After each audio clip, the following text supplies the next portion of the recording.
This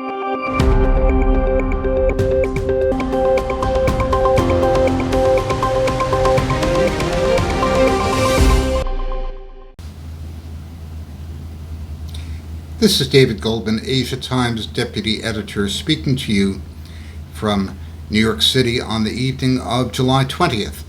Well, we had a shakeout in the market on Monday and a rebound on Tuesday in New York.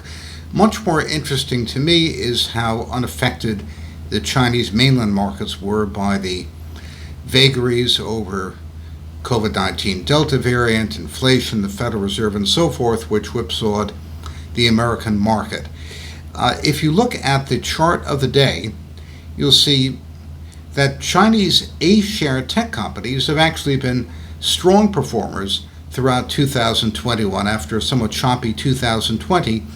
H-share tech companies, of course, have been roiled by the Chinese government's crackdown on data security, on IPOs in the American venue, and monopolistic practices, and so forth. Why should there be such a big discrepancy? And the answer is they're really a very different universe of companies. China is in the midst of an all-country effort for semiconductor independence.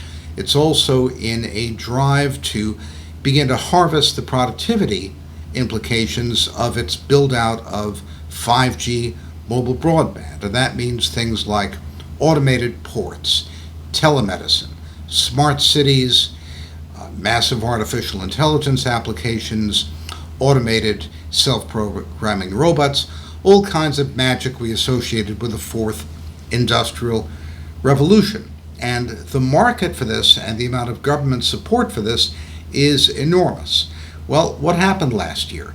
As in any kind of land rush, you got a lot of companies which really weren't prepared for this, jonesing for government subsidies, and some of them went belly up. There were about a half dozen major semiconductor failures over the past year in China, including most recently Tsinghua Unigroup, a prominent semiconductor company which had a lot of government support. It had bought RDA Microelectronics.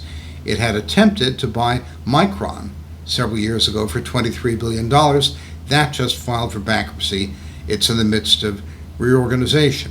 But it looks like the sheep have been separated from the goats, and a lot of innovative Chinese companies doing artificial intelligence, battery manufacture, semiconductor equipment manufacture, semiconductor design are set to take off. So I believe that the A-shares in mainland technology companies, as reflected in the information technology sub-index of the Shenzhen 300, is one of the best places to invest in the world right now.